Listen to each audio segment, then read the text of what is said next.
Me dijeron que en una conferencia en Sevilla, un preguntante, que son como los convulgantes en las conferencias, los preguntantes, había planteado a Ernesto Castro, a Lino Camprubí y a Javier Pérez Jara si el no tener inconveniente en insultarlos me metía realmente en la categoría de intelectual público.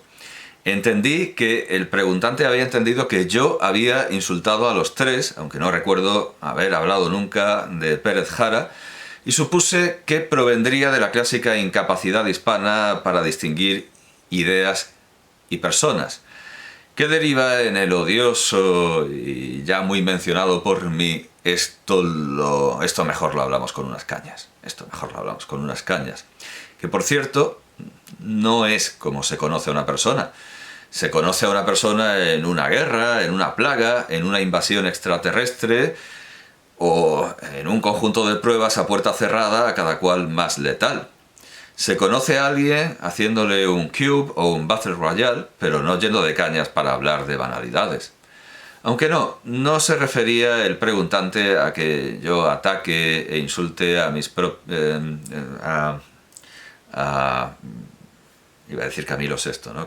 No, porque estaba pensando en Camilo de Ori, no, a Ernesto Castro y a Lino Camprubí.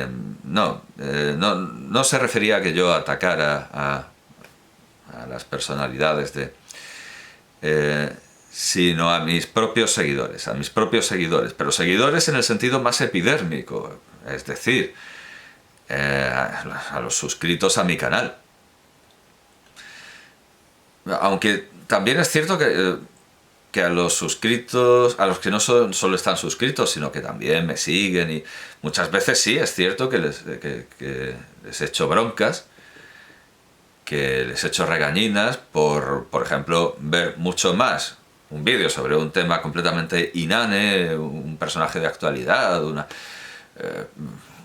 lo que me he enterado que se llama salseo, o que ellos creen que van a encontrar salseo, pero nunca van a encontrar salseo, Dios me libre, antes que un vídeo sobre un poeta del siglo IV, o sobre un poeta cingalés del siglo IV, sobre un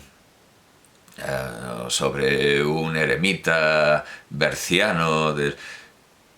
Eso me enfurece, la verdad. Y luego siempre están los payasos que dicen... Es verdad que yo insulte. Bueno, sí, es decir.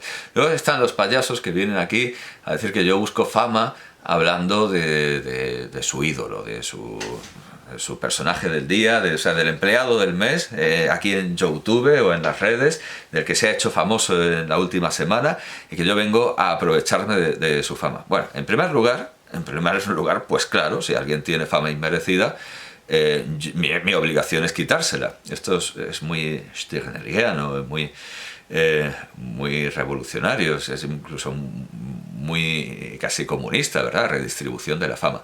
Por supuesto que si alguien tiene fama que yo considero inmerecida, me parece bien quitársela. No es ya que quien robe a un ladrón tiene 100 años de perdón. Vamos, es que... O sea, qué tontería. Pues claro, ¿quién no quiere quitarle fama a alguien que considere que la tiene inmerecida? Pero al margen de eso, esa crítica no tiene fundamento. Porque en esos vídeos en los que yo hablo de alguien que a él le parece importante y mejor que yo, y que no le llego a la suela de los zapatos, y que me da 100 vueltas, y esas tonterías que repiten una y otra vez, cuando yo hablo de esta gente, y vienen a verme 1000 personas, viene a verme un millar de personas, viene a ver exactamente lo mismo,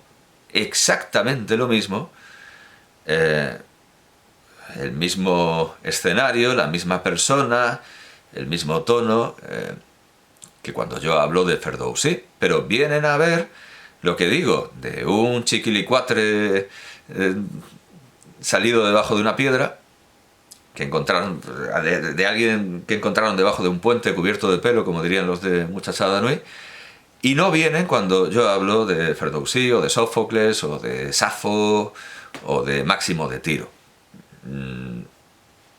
Aquí no hay nada que reprocharme a mí. Aquí hay mucho que reprochar al público. y podría tirarme la tarde insultándolo, pero vale, confirmado, sí, es cierto que yo ataco e insulto a mis seguidores. Pero ya digo que eso del seguidor es una cosa muy epidérmica. Sabido es que hay canales en los que la inmensa mayoría de seguidores son irónicos o incluso detractores, como en los canales de mukbang, en los que el público, por definición, lo que espera es que el protagonista reviente ya de una vez y monte una escena como la de Monty Python's The Meaning of Life. Esto es cierto. Es cierto. No tengo ningún inconveniente en responder como merece, en responder como se merece a un anónimo que viene a hacer sus sesudas observaciones a partir del título de un vídeo, o de cómo me he visto, o de cómo tengo los dientes, o incluso se atreve a preguntarme quién soy, algo que yo tenía como muestra máxima del solipsismo hasta que la semana pasada vi cómo una señora llamaba a un interfono, le preguntaban, ¿sí? Y contestaba, como si no hubiera más entendimiento sobre la tierra que el suyo. ¿Quién eres? O sea, una señora que llamó a un interfono, le dijeron sí, y soltó el consabido. ¿Quién eres? De acuerdo, entonces, la pregunta está bien. Efectivamente, yo no digo a quien me escucha lo que quiere oír. Porque lo que me importa no es el número de viandantes que se paran a mirar, sino que entiendan lo que digo. Estuvo mal la respuesta en la que... lo que estuvo mal... en fin, también me lo contaron... No me lo contaron. Me contaron la respuesta de Camprubí, pero no me contaron la respuesta de Castro. Una respuesta que estuvo mal. Porque Castro me metió en la categoría de oradores que crean comunidad. Con lo que en lugar de guapísimos, pambisitos, suricatos, con Z, batracios, no, claro, pronunciémoslo a la peninsular, zuricatos, batracios, rábanos, timanfayas, flanes, giorgios, shurs, criaturitas del señor, pilluelos, tilines, trolencianos, cabezones, cabezas de youtube, lacras con clase o calvos, pues yo crearía Mini José María Bellido Morillas. Habría que buscar otro nombre, la verdad. Esta comunidad, comandada por un influencer que sería yo, adoptaría las tradiciones atávicas habituales de los filósofos, según un historiador de la filosofía que, según Castro, es el mejor que existe y supera, por tanto, a Mautner, Deussen, Marías y hasta al padre Coplestone, del que también hablaba antes. Antes Castro estaba entusiasmado con Coplestone. O sea, consistirían estas costumbres, estos rituales, en sacralizar el libro, que nunca se abre, rodearlo y hablar de él desde abajo. Yo creo que esto poco casa conmigo, porque si Sócrates trajo la filosofía de los cielos a la ciudad, yo, mucho más modestamente, no soy un Gustavo Buenista que compare a su maestro con Platón, como Francisco López de Gómara pensaba que la mayor cosa después de la creación del mundo, sacando la encarnación y muerte del que lo crió, es el descubrimiento de Indias. Yo que no tengo esa vanagloria de compararme con Platón ni con su maestro Sócrates, he bajado los libros de la estantería a la mesa. Puedo pensar como Augusto Monterroso: hoy me siento bien, un Balzac. Estoy terminando esta línea. Y mejor que nadie lo sabe el propio Ernesto Castro, a quien un día antes le reproché no tanto que nos contara, sin citarlas, unas ideas de Carrero Blanco que conocía gracias a que yo bajé el libro de la estantería y le hice unas fotos a unas páginas que le envié, sino que se dejara convencer por Carrero Blanco y adoptara una postura franquista, como aquellos pioneros de los Simpsons que después de malinterpretar un pasaje bíblico se aprestan a ponerse en camino para fundar la ciudad de Nueva Sodoma. Dice también Ernesto Castro que estos Mini José María Bellido Morillas imitan mis gestos, y yo doy por seguro que Ernesto Castro, como Sheldon Cooper, cuando Howard Wolowitz se disfraza de él en The Big Bang Theory, sería incapaz de darse cuenta de que lo están imitando, porque lo consideraría la normalidad y el estado de naturaleza, y que, por contra, en estos casos, ve más profundidad de la que hay, o ve con más profundidad con la que hay, y naturalmente se ciega como un lince de día. Bueno, los linces últimamente están saliendo más de día. Bueno, que se ciega igualmente, que la retina se le quema por tener unos ojos demasiado sensibles, porque al igual que quienes exageran la imitación de los gestos de Gustavo Bueno por sus discípulos, cuando solo hay... claro, está exagerando lo de que imitan mis gestos, o sea, ¿qué gestos? Vale, sí, lo he estado pensando, ¿qué gestos?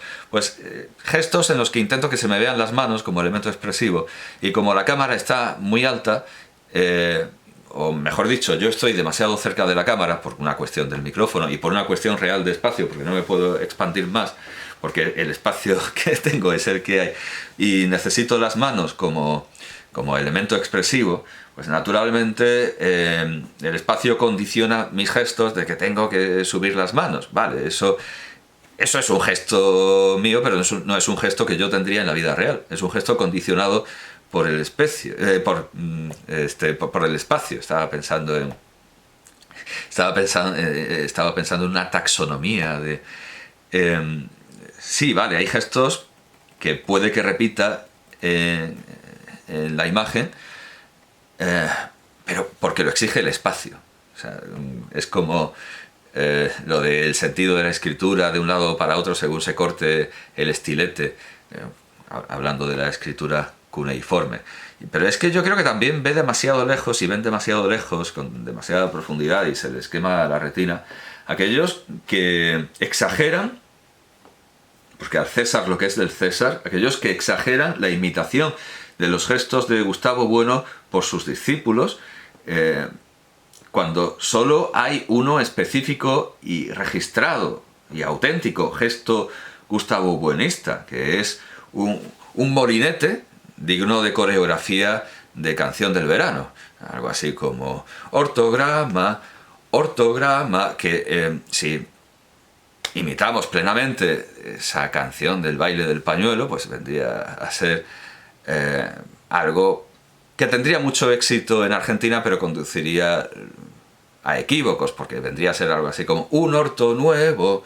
Bueno, pues ese molinete sí que puede conseguir. Por ejemplo, cuando se ponen a crear energía, como en ese capítulo de Rick y Morty, cuando están creando ahí una especie de chiquiverso, pues eso sí es un gesto Gustavo Buenista, pero los demás no considero que lo sean. Luego hay gestos que también están condicionados por el espacio, por la actividad, por la actitud, porque, por ejemplo, digo, quizá, ya que los Gustavo Buenistas imitan a su maestro, pues quizá a lo mejor a mí se me podría objetar que imito algún gesto de José Guillermo García Valdecasas, pero que son gestos que estaban condicionados por su condición de fumador. Entonces, muchos de los gestos en realidad no tendrían ningún sentido imitarlos, porque eran gestos no retóricos, sino prácticos. O sea, no eran gestos, no tenían valor de gestos, sino que eran acciones como sostener el cigarro, etcétera, lo que recuerda algo muy brillante que le escuché una vez acerca de las acanaladuras de las columnas. Las acanaladuras de las columnas en piedra, de las columnas en los órdenes clásicos, tiene una historia muy interesante, porque ahora digamos que son un gesto, tienen un valor retórico, expresivo, pero en origen tenían un valor práctico, porque como las columnas eran de madera, como los templos eran en principio de madera, las acanaladuras era para que no se resquebrajaran con los cambios de temperatura, que claro, en Grecia son... pero cuando se empezaron a hacer los templos en piedra, conservaron esas acanaladuras que no significaban nada, que no tenían ningún valor, pero que, como era lo que veían en los templos de toda la vida de Dios, hay que conservar las acanaladuras, porque cuando uno ve las acanaladuras, identifica eso con un templo. Se había convertido algo práctico en algo simbólico. Bueno, pues igualmente... puede ser que... pero no creo que yo imite ningún gesto de fumador ni nada parecido. Entonces, no sé de qué gestos habla Ernesto Castro, que añade también que estos mini José María Bellido Morillas comparten mis gustos y enemistades, lo cual sé bien que no es cierto, dentro de que procuro tener las menos enemistades posibles, o sentarme sin esperar siquiera a ver pasar su cadáver. Pienso también en aquel diálogo de El extraño viaje de Fernando Fernández Gómez. ¿Tenía enemigos? No creo. Nunca le hizo un favor a nadie. En cuanto a los gustos, y a pesar de que intento hacer apostolado de las cosas que me gustan y que se hable de ellas, en lugar de tener que aguantar por todos lados turras sobre cosas que no me gustan, lo desmiente el hecho de que siempre que hablo de Urusei Yatsura o GTO, Great Teacher Onizuka, me intentan evangelizar con Berserk, del que parece ser que Pérez Jara es admirador, y parece que Camprubí dice, hagamos un debate, y digo, no, vamos a hacer algo mejor, le digo a quien me lo dijo. Vamos a hacer algo mejor, que Javier Pérez Jara dialogue con un físico que es que es un teólogo de Berserk, y me dijo mi amigo, no, lo interesante es que haya posturas discrepantes. Y le dije yo, no te creas. Tampoco te creas. La contraposición está sobrevalorada. Yo aprendería mucho más de ver a Javier Pérez Jara hablar como experto en Berserk con otro experto en Berserk que si yo contrapusiera lo que ante todo es mi gusto. Y no me gusta, o sea, no me gusta. ¿Qué vamos a hacer con eso? O también me intentan evangelizar con Monster o con otros muchos que decididamente no me interesan. O el hecho, desmiente también que compartan mis gustos el hecho de que me sigan casi tantos maoístas como carlistas. Que me sigan carlistas tiene más sentido, pero maoístas, no lo sé. Imagino que esto se debe a que, a pesar de todos los anatemas y condenas que lanzo contra Mao, soy más fiel en la exposición de su pensamiento y de lo que verdaderamente dijo que sus adoradores meméticos, que lo convierten continuamente en una mercancía aceptable y cool, que de ninguna manera fue. Y lo mismo, o sea, fue una mercancía, pero no la que ellos venden. Bueno, sí, es cierto que para Occidente pues no tiene sentido, porque realmente digamos que ese maoísmo cool, ese maoísmo de mercancía, es el maoísmo oficial en Europa, en Suecia, en Estados Unidos, y es el maoísmo con el que el maoísmo real conseguía una buena posición política y unos buenos tratos, unos buenos acuerdos comerciales. Bueno, es que no lo sé. Y lo mismo supongo que debería valer para Stalin y Hoxha, puesto de que los expongo como fueron, porque claro, yo hablo de sus obras y discursos y no de memes, pero vamos, no lo sé. No tengo ni idea de qué puede pasar por la cabeza de un maoísta, o de un hochista, no, porque los hochistas aquí solo siguen, pero de un stalinista. No sé qué puede pasar por la cabeza de un stalinista, no lo sé. No tengo ni idea. Estoy haciendo gesto de fumador, pregunto a la audiencia. Claro, estoy ya condicionado por lo que acabo de decir, no lo sé. Bueno, también me siguen nacionalsocialistas, aunque eso es enormemente más confuso, como el propio nazismo, al que no se le puede pedir nunca coherencia ni lógica. Pedir coherencia lógica al nazismo. En general barro a los antisemitas y cartonianos vulgares, en el sentido de a los, en fin, no sé si se puede decir a estas, son 18 minutos, no lo sé, es como ese chiste del jueves en el que un niño ve una procesión de neonazis, ve una procesión de skinheads, y le pregunta a su madre, mamá, ¿qué les pasa a esos señores? ¿Tienen cáncer? Y dice la madre, ojalá. Bueno, no, en fin, no me hago responsable, es una portada del jueves. Bueno, que intento barrer a todos esos cartonianos, pero he respetado, por cierto, yo también estoy cartoniano, ya lo he dicho cuando tuve 800 seguidores o algo así, dije eso, tengo más seguidores y menos pelo, ya voy a esperar a hablar a tener, no, cuando tuve 8000 supongo. Cuando tenga 80.000, porque todo esto viene del Milinda Punch, ¿verdad? Que unas versiones de las conversaciones del rey Menandro o Milinda, como el traga Milindas, ¿verdad? Milinda con el sabio Nagasena, pues unos dicen que tenía 80 espectadores, otras 800, otras 8.000, o sea, les daba igual que 80, otras 80.000, aunque claro, 80.000 no sé qué iba a oír, no habiendo micrófonos. Bueno, pues eso, que sí, me he perdido. Que borro en general a los nazis pero he respetado cuentas que permiten fingir esa ideología, y se ha acuñado un neologismo anglo-español para fingir ideologías, pero parece que morirá pronto si no ha muerto ya. Ese neologismo es larpeo, pero es útil, porque en realidad yo creo que todo el mundo que tiene una cuenta anónima o pseudónima, incluso con su propia cara en Twitter, en alguna red social, y finge alguna de estas ideologías extremas, yo creo que está larpeando. El larpeo es el signo de nuestro tiempo, es el signo de nuestros tiempos. Bueno, pues como digo, sí que en un principio dejo a los que parece que están larpeando, a los que se relacionan con el nazismo esotérico o que parecen tener más que ver con Roman von Ungern-Sternberg que con Hitler. Ya, como si hubiera mucha diferencia de ir a alguien entre Hitler y Ungern-Sternberg, o como si Ungern-Sternberg no fuera proporcionalmente peor. Aunque en general me parece que los soles negros, las runas, los que se llaman arios en Devanagari o las esvásticas más o menos disimuladas que me siguen, lo hacen porque me malinterpretan y están a punto de fundar Nueva Sodoma. Digo esto porque si lo que quisieran fuera darme una paliza ya me la habrían dado. Supongo. Por lo demás, me parece casi más conveniente que me sigan runas que ranas. Soy un entusiasta de este animal, siempre que no se llame Pepe. Si tengo una enemistad clara y definida, es contra quienes se imponen, contra quienes ocupan nuestro tiempo, nos quitan nuestra libertad, se hacen omnipresentes y están en todo momento llamando nuestra atención, convirtiéndose en comisarios de la alarma, como diría Miguel Hernández. Contra quienes mienten y no solo no darían un cabello para salvar el mundo, como Yang Chu, según la acusación de Mencio, sino que destruirían todo el mundo y muchos mundos para tener no ya un cabello, sino un pelo de huevo más. No puedo, por lo tanto, considerar un mini José María Bellido Morillas, a quien admire a Hitler, Stalin, Mao, Hoxha, Kim Il-sung, y ni siquiera que vea bien a esas señoras que a las 8:30 de la mañana entran en un grupo de WhatsApp de trabajo y dicen «¡Buenos días, gente!». Uno se las imagina así, levantando sus brazos con carnes caídas y proceden a llamar la atención sobre una tontería que ellas consideran urgente. Todo lo suyo siempre es urgente.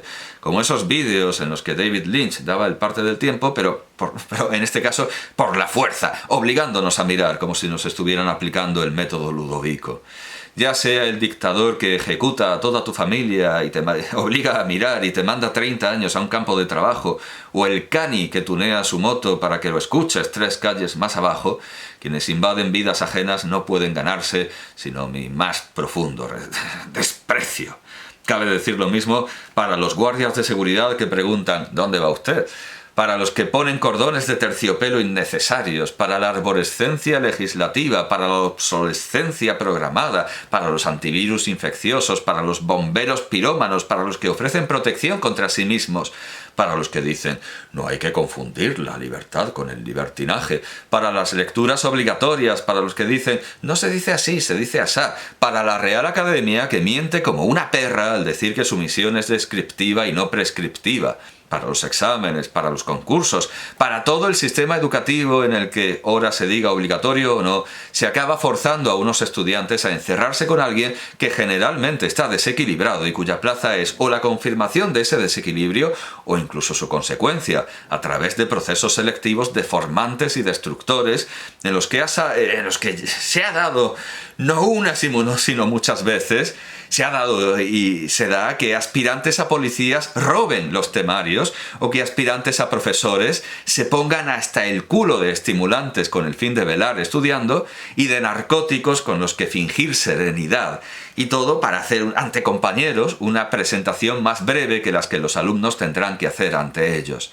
Para los intelectuales omnipresentes, para la canción del verano, para los urbanistas que construyen ciudades que parecen basadas en los laberintos para ratones de Skinner, para los que exigen para ayer lo que ellos no serían capaces de hacer ni en 1000 vidas, para los que nos critican que no se haya hecho lo que no se puede hacer, para los que suben al transporte colectivo sin ducharse, para los que nos preguntan si nos molesta que fumemos y para los que preguntan para los que no preguntan si nos molesta que fumemos y para los que sí preguntan, pero mientras enciendan el cigarro. Aquí podría intervenir Lisa Simpson y decir: abuelo, tienes mucho odio dentro. Es cierto que para haber dicho que apenas tengo enemistades estoy demasiado cerca de pedir la guillotina eléctrica en la Puerta del Sol y de incluir como delito la invasión visual con aditamentos corporales extravagantes porque ¿qué sentido tiene un bigote? Pero no es difícil ver el camino que conduce del extremo anarquismo y del extremo libertarismo al totalitarismo, como del taoísmo al legismo y de Fidus a Hitler y de Hitler a los hippies. Es solo una cuestión de espacio y voluntad, es decir, de no tener voluntad para respetar los espacios. También dijo Ernesto Castro en otra ocasión que tenía mucha simpatía por los pedantes, en el mal sentido y no en el italiano. Pero hay pedantes y pedantes. Yo puedo tener simpatía por el pedante que solo... Yo es que no puedo tener empatía por el pedante que solo tiene entusiasmo por sí mismo y no por su simpatía. El pedante que es un entusiasta de sí mismo, pero también tiene interés por su simpatía. Bien, no puedo tener simpatía por el pedante al que no le importa la disciplina a la que se ha subido, a cuya chepa se ha subido para ser pedante. Ni por el que se inventa cosas, ni por el que plagia, porque lo que quiere es pavonearse y no le importa que sea con plumas ajenas. Ni por el que pronuncia teatralmente nombres extranjeros, pero lo hace mal. A estos pedantes les he escuchado cosas como Mehmet II, para hablar de Mehmet II. Mehmet II, lo he oído. O Alice from the Mirror, for the Looking Glass, que es lo que oí. En cambio, no tengo nada en contra del pedante al estilo de Luis Alberto de Cuenca, ni tenía nada en contra de la pedantería mucho más extrema de Juan Manuel de Prada, hasta que, como la Castilla de Machado, se puso a despreciar cuanto ignoraba, que va desde la teoría de la evolución hasta Picasso, que, bueno, últimamente ha dicho que Picasso no es para tanto, que está sobrevalorado y prácticamente que eso lo hace mi chiquilla de 5 años.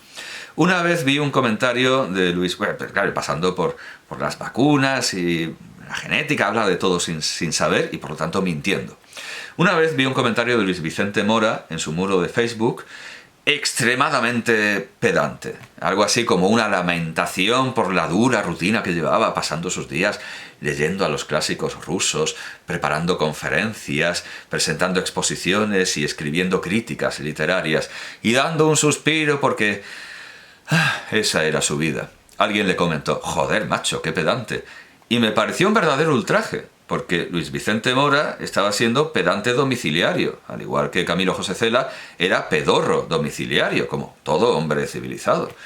Creo que no es muy difícil ver la diferencia que hay entre querer que a uno lo dejen en paz en su casa y con su trabajo, y meterse en la casa de los demás para decirles lo que tienen que hacer y cómo, entre querer que respeten nuestra libertad sexual y poner la polla en la mesa familiar después de los postres o en la mano del revisor del tren, y entre esto y que los catetos del PSOE de Illescas, ya era bastante indicativo que Lope de Vega dijera que le costaba encontrar papel y pluma allí, destituyan en pleno 2024 a un concejal porque es coprófago en sus ratos libres, mientras que en Barcelona no pasó nada cuando un líder de la CUP reveló por accidente en 2021 que le iba a la coprofilia japonesa.